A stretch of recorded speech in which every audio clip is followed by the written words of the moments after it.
Everyone, myself Pushpita Panda and welcome to my YouTube channel. तो आज हम एक्सेल के एक बहुत इंपॉर्टेंट फार्मूला के बारे में बात करेंगे, जो है average if and average ifs. हमारे पास बिग डाटा आ जाता है तब हमें बहुत ज़्यादा प्रॉब्लम होता है, तो इसलिए हम क्या करते हैं, एक्सेल शीट में बहुत सारे फार्मूला को यूज़ करके हमारे काम को हम आसान बनाते हैं। तो उसी इम्पोर्टेंट फार्मूला के बीच आता है हमारा average if and average ifs formula. तो चलिए शुरू करते हैं कि ये फार्मूला क्या है। तो देखिए, मेरे पास एक डाटा है जिसमें मैं डेट ली हूँ, ट्रांजैक्शन ली हूँ, डेबिट क्रेडिट का अमाउंट का ट्रांजैक्शन ली हूँ, और इसमें मैं आज आप लोगों को average if and average ifs निकाल के दिखाऊंगी कि ये कैसे निकालते हैं। तो पहले हम निकालेंगे एवरेज इफ।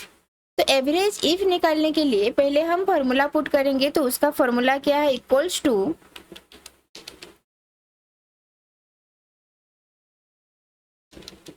Average if. देखिए नीचे ऑप्शन आ जाता है, तो आप टैब बटन दबा के उसको फिक्स कर लिए। देन देखिए सिंटेक्स। तो जब भी आप फार्मूला पुट करोगे तो आप उसके सिंटेक्स को जरूर ध्यान देना। तो सिंटेक्स क्या बोल रहा है, रेंज 1। तो रेंज 1 क्या है, तो रेंज 1 है हमारा ये ट्रांजैक्शन, इसके रेंज में हमें हमारा एवरेज चाहिए। तो ये हो गया। देन मैं F4 दबा के उसको फिक्स कर ली। मैं F4 क्यों दबाई, क्योंकि मुझे सिर्फ ऑनलाइन नहीं चाहिए, मुझे कैश और डेबिट कार्ड में भी उसका रिजल्ट चाहिए, लेकिन मैं एक ही बार फॉर्मूला पुट करूंगी, तो इसलिए मैं उसको फिक्स कर दी। देन कॉमा, कॉमा के बाद आया है हमारा क्राइटेरिया। तो ये है हमारा क्राइटेरिया।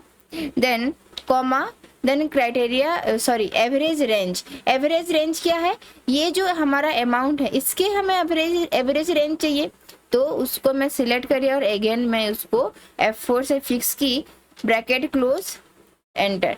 देन जब मैं उसको नीचे ड्रैग करूंगी तो मुझे कैश में और डेबिट कार्ड में भी मैं उसका जो एवरेज ट्रांजैक्शन है वो मुझे मिल जाएगा। तो इस हिसाब से आप एवरेज इफ का ट्रांजैक्शन निकाल सकते हो। देन चलिए देखते हैं कि एवरेज इफ्स। तो एवरेज इफ्स क्या है, चलिए देखते हैं। अगेन हम फार्मूला पुट करते हैं। एवरेज इफ्स देखिए आ गया नीचे, जैसे कि मैं पहले की थी उसको सेम नीचे टैब बटन दबा के मैं उसको एग्जीक्यूट की। देन आया हमारा रेंज, एवरेज रेंज। तो पहले देखिए ये मुझे मांग रहा है एवरेज रेंज, तो हमारा एवरेज रेंज क्या है, ये है। तो ये है हमारा एवरेज रेंज। एग्जैक्टली हम इसको क्या करेंगे, फिक्स कर देंगे। देन कॉमा, कॉमा के बाद आता है हमारा क्राइटेरिया रेंज 1। तो क्राइटेरिया रेंज 1 में हम क्या लेंगे, तो ये है हमारा क्राइटेरिया रेंज 1, उसको भी हम F4 दबा के फिक्स कर लिए।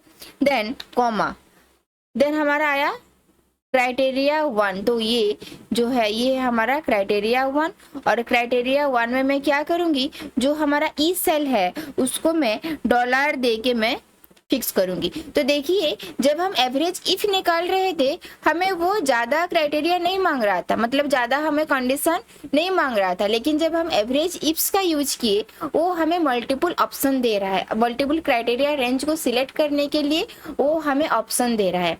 तो ये है हमारा एवरेज इफ और एवरेज इफ्स के अंदर डिफरेंस। तो ये हमारा हो गया। देन कॉमा, कॉमा के बाद क्राइटेरिया रेंज 2। तो ये है हमारा क्राइटेरिया रेंज 2, हमारा ट्रांजैक्शन मोड, तो उसको भी मैं F4 दबा के फिक्स कर ली। देन कॉमा और क्राइटेरिया 2। तो ये जो है हमारा डेबिट, ये है हमारा क्राइटेरिया 2। तो इसमें मैं क्या करूँगी, उसका जो सेल नंबर है उसको मैं डॉलर दे के फिक्स कर लूँगी, और देन एंटर। एंटर के बाद जब आप उसको नीचे ड्रैग कर लोगे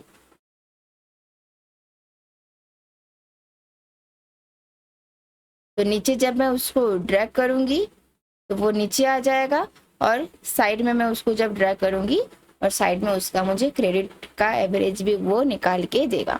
तो ये होता है हमारा एवरेज इफ और एवरेज इफ्स का बीच डिफरेंस। तो इस हिसाब से अब आपके पास अगर मल्टीपल क्राइटेरिया रेंज सिलेक्ट करना हो तो आप एवरेज इफ्स का इस्तेमाल कीजिएगा, और अगर आपको सिंगल स्टेटमेंट में अगर आपको रिजल्ट चाहिए तो आप उसमें एवरेज इफ का इस्तेमाल कीजिएगा। तो मैं मेरे चैनल में ऐसे इम्पोर्टेंट फार्मूला लेके आती हूँ, जो भी जॉब होल्डर्स हैं, जो भी एक्सेल यूज़र हैं, उनको डे टू डे लाइफ में हेल्प करने के लिए मैं ऐसे इम्पोर्टेंट फार्मूला आप लोगों के सामने लेके आती हूँ। तो अगर आपको कुछ डाउट है कंप्यूटर साइंस के रिलेटेड तो आप ज़रूर मुझे कमेंट सेक्शन में कमेंट करके आप बताइएगा। सो आई होप आज की वीडियो आप लोगों के लिए बहुत ही यूज़फुल रहा हो। So thank you so much for watching.